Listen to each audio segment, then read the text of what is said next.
Well, hi, everybody. It's another Conversations with, and I'm Dick Vaughn, and I'm delighted. My question would be, what does somebody from Charlton, Warren, and Sturbridge have in common? Well, I'm going to tell you what they have in common. They're all writers of books.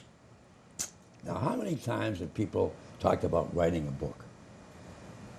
Every day. Every day. I've had more people say to me, you know, you've done so much in your life, you ought to write a book. I can't even fathom. One of my great friends in life, since passed away, was Bob Parker, who wrote Spencer novels. Yep. And we used to go up with Bob, and he used to tell me that he would sit down when he was doing a book, and every day, from 2 to 4, he would go into his little study and write. And he used to try to do one chapter a day. And he said, I had to do it because if I skipped one day, then I'd never get back to it. And he said, I just had to do it. So I'm going to introduce these folks. You've all met Tracy Ryan before. Tracy's with me, Ed Londigan, and Gail Olmsted. Now, you're from Charlton. I live here now, yes, for the last few years. Yeah, really? Yeah. Where'd you live before that? Western Mass, Longmeadow, Oh, with the rich people. with the rich people, Oh, yeah. yes. Oh. Yes. They let me live there. Oh, good. They let was you nice move of in. them. I know. Yeah. Yeah, I let you move in. Well, these folks, I'm looking forward to this because it's just terrific, and so many people have talked about writing a book, and it's a challenge at best. So I'm going to ask each one of you, how do you write your book? Gail, let's start with you. Okay. I generally have an idea of, I can picture characters in my mind, and I start thinking of what they would be like, their personality, their physical traits. You make them up. They're not somebody you've met. Kind of sometimes. Pretty much made Yeah. up, but there's always some basis of reality. Yeah, there's always some real person that kind of morphs into this character that the person probably wouldn't ever recognize themselves. But yeah, it usually starts with something, some memory or some thing that just kind of happened that at the time you didn't even realize it was Right. important. And what type of books do you write? I write contemporary fiction, although my latest book that I'm working on now is historical. So, but up till this point, I've been contemporary, and just been quite an adventure, So you enjoy it. very much. Yeah. Good. Now, how do you do it? I mean, do you lock yourself in a room like Parker did? No. I mean, I have a family, I have Yeah. a day job, I have other responsibilities. I've never been able to say, okay, I'm going to write every day from 3 to 5 or whatever. Because sometimes you don't feel like writing from 3 to No. 5. But weekends, I'm a college professor, so Yeah. summers I tend to write more during breaks. But I'm always working on something. I'm either editing something I've just written, writing something new, or working on promotion for the 4 books that I have written. Yep. So it's. Now, where do you teach? I teach marketing. Where? It's the community college in Springfield. Oh, wow. So I still go back So to. you teach marketing. Yes. I have to tell you, I spent 66 years owning and operating radio stations. And one of the things that I learned a long time ago is marketing. And I used to have the greatest sales departments. And we were so successful because I really would teach people how really to sell and how to market the radio station. I used to teach them that someday I'll teach them the doctor's pitch, the 5 things you do when you go to a doctor's office. Because the most successful salesmen in the world are doctors. Yeah. I know what When is you're the last saying. time you told them no? I'm not going to do that. Yeah. Yeah. Okay. Yeah. Ed, let's get to you. I write historical fiction. That is my thing. And the way... Whoa. Yeah. How do you take history and make it up? Well, I find a story. There's usually some story that grabs me. And I usually focus on colonial history, colonial Massachusetts or New England history. And I'll find a story that grabs me, and then I'll research the hell out of it. And once I do that, then I can decide whether it's something I really want to bring to life.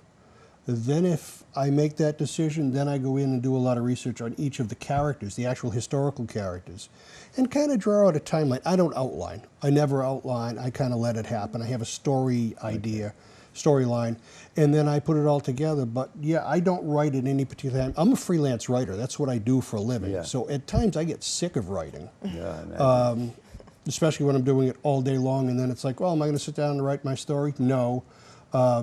But I will sit down at times and write 4,000 words. No, you mentioned that, and yeah. my career in broadcasting, I was great at writing commercials. Once I'd sell somebody, Yeah. and then I'd do their commercials, and I mean, and people used to be amazed. I could write a commercial, and it would be exactly 60 seconds, and I could do a commercial. I could ad lib them, Yeah. and they're actually I do them in 60 seconds. People say, "How do you do that?" I said, I know when 60 seconds is. Right. You know? Yeah. But you talk about writing, and there were days when I could write great commercials, and there were days when I didn't want to write anything. You know, it just wasn't there. Right. You know, Right.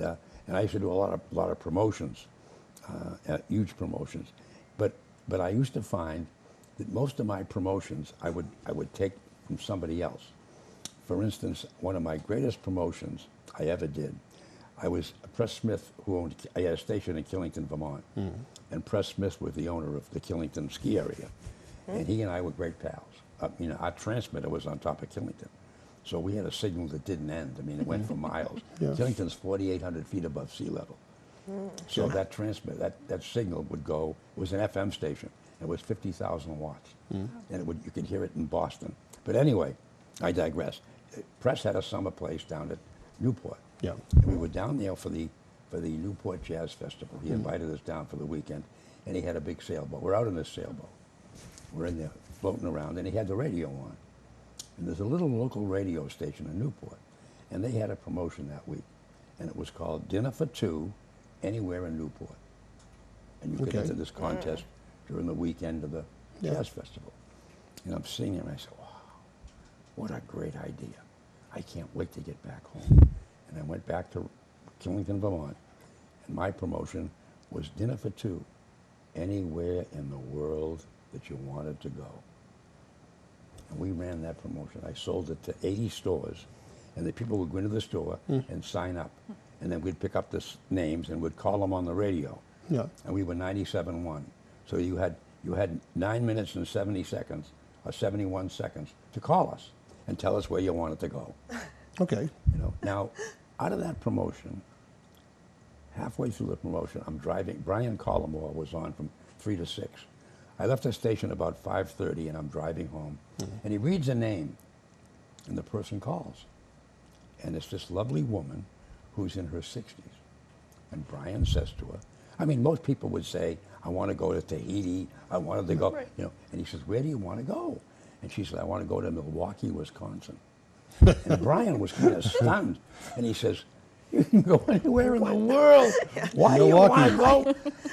And listen, she says, I have a sister who lives in Milwaukee, and I haven't seen her for 18 years. And I can't afford to go to Milwaukee, and she can't afford to come here. And I would give anything in the world. I went back to the office the next morning. I called Burlington Airport and got a hold of US Air, which is now not there anymore, gone. Right. But US Air flew from Burlington to Milwaukee. So I got the marketing director, and I told her that story, and I said, would you give her a flight? Absolutely. What a promotion. And then I got a hold of a limousine, and I called 2 different stores, and we got a whole wardrobe of clothes, and we got a all new luggage. And we had the mayor of Rutland, Vermont, where she lived, see her off in the limousine to go to the airport, and we sent her to Milwaukee. And when she got there, we arranged with the top restaurant in Milwaukee to give the 2 of them dinner one night. So she had the dinner for 2. But I mean, out of a promotion, one can land in your lap. Right. Right. you Right. know. And but those are some of the things that we do. You know, it's it's just something that you hear a little thing and you make it better. Oh, sure. Right. Oh, yeah. Right. Now, Always. what I want you to do, I have a great saying that I used to be the president of the Sturbridge Rotary Club for more than 1 year, as it happens. But at any event, I was doing a talk one night, and I said, can you imagine if Ebenezer Crafts ever came back and he'd say, what did they do to my dirt road? What are these wires up there? You know, what, Yeah, you know, yeah. what are these lights? You know, there's a story for you. I actually if think Ebenezer about- ever came back, I actually think about Ben Franklin and Thomas Jefferson, if they were ever here Oh, yeah, now, yeah. what would they think? what they think. Yeah. Yeah, that'd be a story too. Maybe, But, oh, yeah. maybe it could go back a president or go into the future, but not this one. No. You know, they wouldn't be happy. But anyway, and Tracy, let's talk about you. Okay. I What- love talking about me. All right, great. You just did a 3-part series. I did. Murder mystery. Yeah. So these people are all happy people. I'm the dark Darkman, evil one. For Hunter. The Hunter. So how do you write? So I'm a little bit of kind of both of Ed and Gail too. So it's like I don't do necessarily a complete outline, but I have to at least do it from a timeline perspective to make sure that like I've got everything Right. correct. I also did, before I started the trilogy, I did probably 3 to 4 months of character analysis. So, you know, to Gail's point, like no one in these books exist. Right. I am Okay. not Emma, just putting that out there. But, you know, researching everything from the clothes, the watch that Hunter wears, to the cars that they drive, their Right. mannerisms, all of that stuff. Because I figured that once I can kind of get that out of the way, then I can just let the story write Right. itself, Right. you know, and it makes it a lot It's a easier good way to instead do of it. having Yeah, to Yeah. because they to tell the do story. Yeah. the character Right. research while you're trying to write Right. as well. And I have to say, honestly, I did not deviate from the character analysis. Because That's good. that was another thing that I was a little concerned with, especially since it was going to be my first book, you know, ever Yeah. writing, Yeah. like how far, Yeah. you know, or how close I was. But I actually stayed true to the character analysis and then kind of let the writing take care of itself. But, you know, just like with Gail, I mean, I've got a full-time job Yeah. in Boston. So, you know, I'll think of things on my lovely 2.5-hour commute in that, you know, I'll jot down. I'm not driving. I take public transportation. Of course, of I was course. just going to say, Yeah. I happen to be involved in the Highway Safety Committee in Charlton, and there's a new phenomenon. You know, for years, the biggest problem we had was speed. Right. And now speed has gone down to 60%, and 40% of the accidents are caused by distractions. Distracted Oh, yeah. driving. You know, sure. I mean, Oh, I was yeah. telling someone one day, my first car was a 1941 Ford, and the only thing I had in the dashboard was an AM radio. Now the dashboard of my car has got a screen in it. Oh, yeah. It's got GPS, Yeah. and the little lady talks to you and tells you where Yeah. to go, Oh, yeah. and Yeah. you're looking down and Yeah. seeing the arrow. Yep. And it's got 62 buttons. Yep, You know, like a heated spaceship. seats, heated this, Yeah. roof Like a that moves. spaceship. Yeah. You know, up the V, above the V, and really, one of my guests that comes in every month is a fellow named John Paul, and John Paul works for AAA, and he writes for the local mag. He's in the Yankee Shopper that comes out, and he has an article on automobiles. Yeah. And he and I do a show every month, and he said that they just did a show. AAA did a test. They actually did it, and in 3 seconds, you're into a tree. Oh, yeah. Oh, can sure. believe You're it. off the road and Yep. you hit a tree. 3 seconds. You take your eye off the road for 3 seconds, and you're off the road and into a tree, and you go, what? You know, so it's scary. It's scary. It's very true. But anyway, Very true. That is true. getting back to books. Yeah. You know, the thing that I find intriguing is I talk about Bob Parker. Parker was Spencer. His wife was Susan. Right. And he would, for instance, he used to come out to do the talk show Yeah. at WARE Yeah. when I owned it. Yeah. And all of a sudden he writes, I was talking to him one day, and I told him about the Quabbin. He had never been. So before he went home, he drove up to the Quabbin. Yeah. Well, 2 books later, he stopped by the Acropolis Pizza House on Main Street in Ware, and he went up to the Quabbin. Yeah. And that's how he would write his books. Yeah. Because he visualized, was physically there, and then that was a book. You know, there was a murder there, and Spencer went up to figure out what, you know. Did whatever. they have a dog who was Pearl? Yes. They did. Okay. Yeah, and his he had a real dog. Yes, okay. And he drank Amstel Light. We used to go out to dinner, Yeah. and the first thing he'd do was order an Amstel Light. Amstel Light, huh? Yeah. I've And- read every one of his books. Oh yeah. Every one of Oh them. yeah, he was great. Oh, yeah. In fact, I used to be involved with Governor Dukakis, and Robert Urich played the role Right. Yeah. on Spencer TV. for Yeah. Hire. And Yeah. we had a Yeah. big event for Dukakis. It was a big Yeah. fundraiser, and we had Bob Parker, Yeah. Urich. I can't think of the girl's name who played the part in the movie, but she was there. Yeah. And everybody got a chance to meet them, and it was a great Yeah. thing. He was the master of dialogue. Oh, yeah. Absolute master of dialogue. Yeah. Yeah. Yep. He was great. He was real. I mean, you'd sit with him and you'd think you're sitting with Spencer. Yeah. I mean, it was I unbelievable. would love to have met him. Yeah, he was Love to. unbelievable. That's my favorite thing to write is dialogue. And you said Dialogue? dialogue. I love writing dialogue. Really? It comes very naturally to me because I can pick once you know these characters Oh, as yeah, well you as can we hear do. them. You can hear you them type and away you and they're know there and how they're they're, talking you in know, your what head. they'd be like. But you know, Gail, as a reader, I love it because it's real. I mean, like I don't go to the movies. Yeah. So I think the last movie I went to was the premiere of Gone with the Wind. Okay. I mean, 1939. Yeah. yeah, that was the last one I went to. Yeah. But I mean, I'm just not a big moviegoer because nobody ever says I got to go to the bathroom. I'll be right back. Right. Nobody. They're not real. Right. And I just don't enjoy them. Although I did go to see Out of Africa, Oh, Okay. that was- Yep. yeah. and the one scene that I absolutely love was when the two guys get together after one of them comes back, and he finds out that his wife had an affair with Robert Redford. Robert Redford, Sorry. and the Oh, dialogue. Robert would Yeah. have an affair with The Robert dialogue Redford. was- Yeah, all right. And the dialogue was, "You could have asked."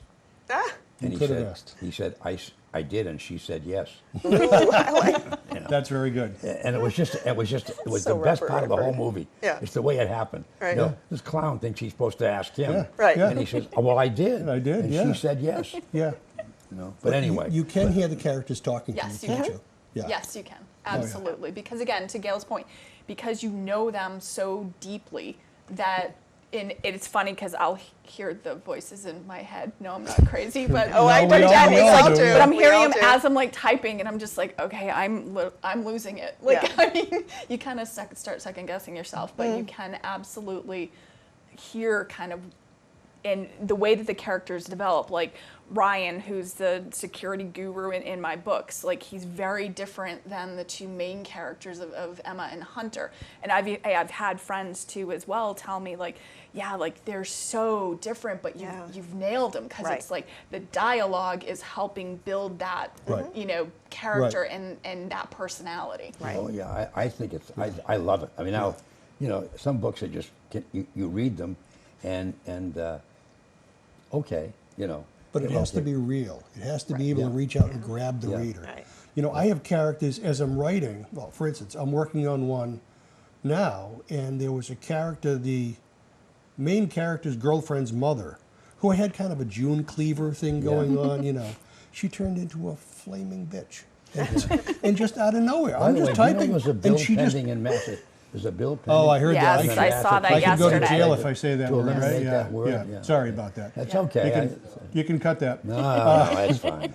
But You're with us. yeah, it's just the characters just take on a life of their own, and this one character turned out to be 180 degrees different than what I originally planned on. But she just happened, and it's like you just have to go with it.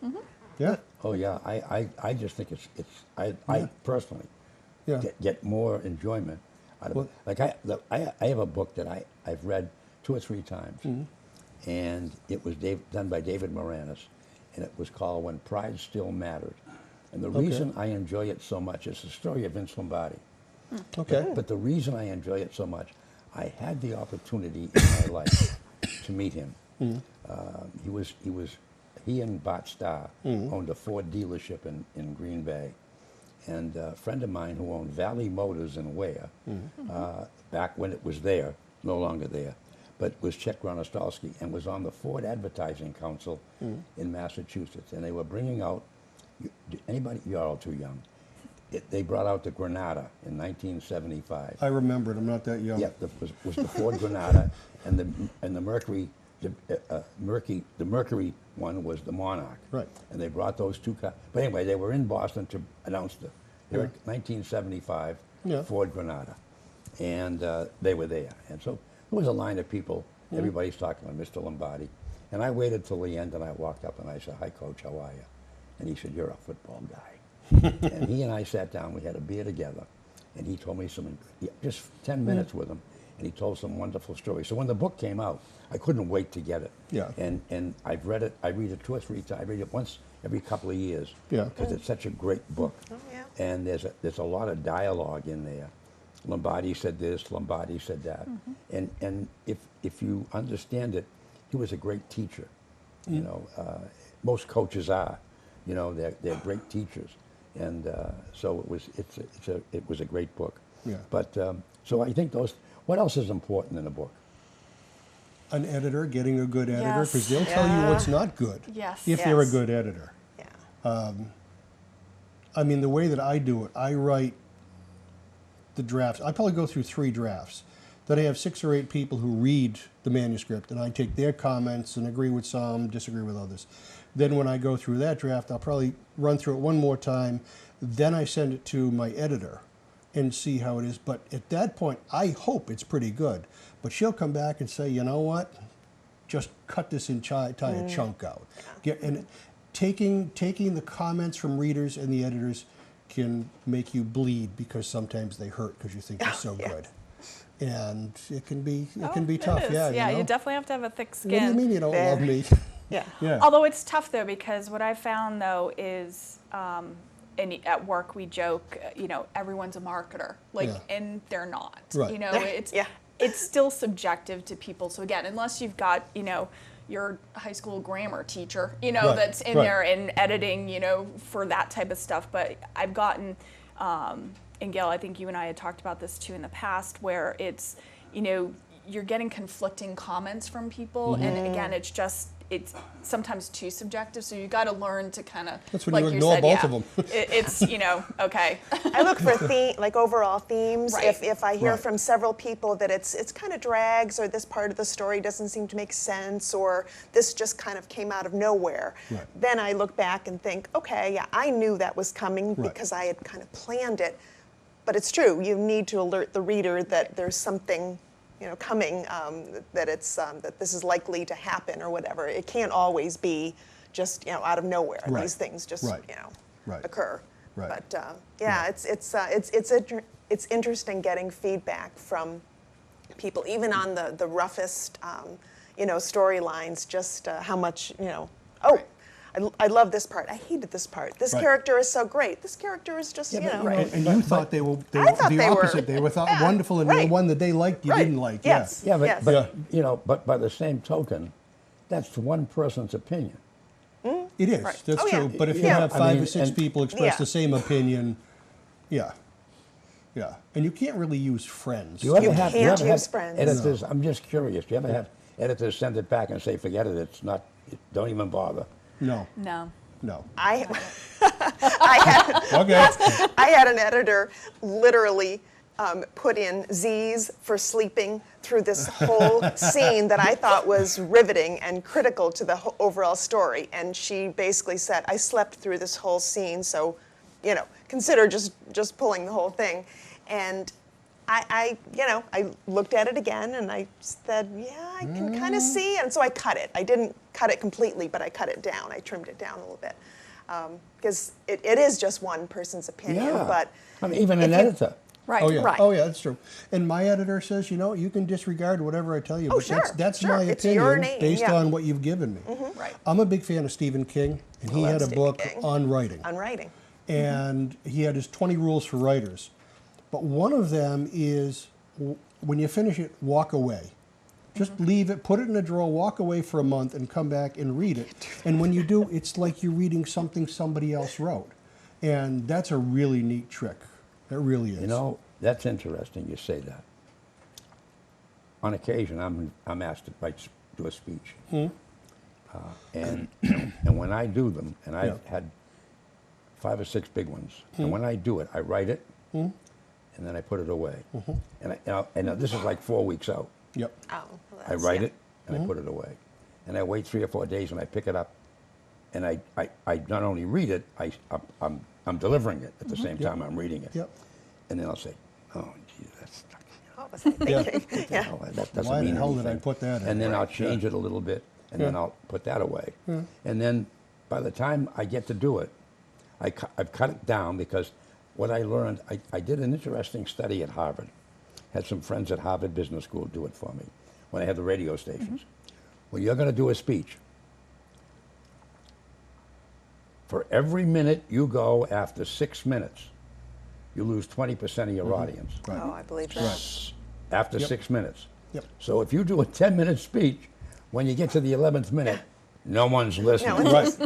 Right. Okay? They're all And asleep. I've said this to priests who give homilies that go on for 12 and 14 minutes. Or I say, longer. by the Yeah. way, Father, Yes. you know nobody listened after Right. the 6th minute. Right. And they think I'm crazy. But that was a study done at Harvard. The Harvard kids did it for me. Oh, yeah. So I learned, even on the radio, I would never let any of my people go more than a minute or 2 minutes between music. Yeah. Because and then the worst thing is what you talk about yourself. They don't care about you. No, they you know? don't.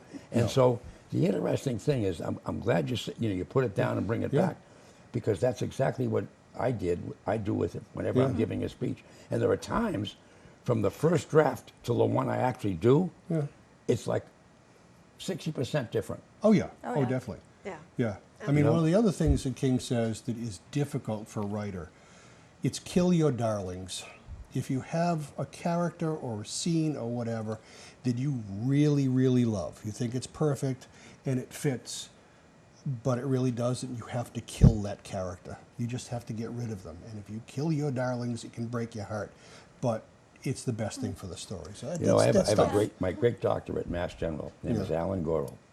He's now writing his 8th book Wow. on medicine, of course. He teaches at Harvard 3 days a week. He practices at Mass General 3 days a week. Loves to sail, and he's now on his 8th book.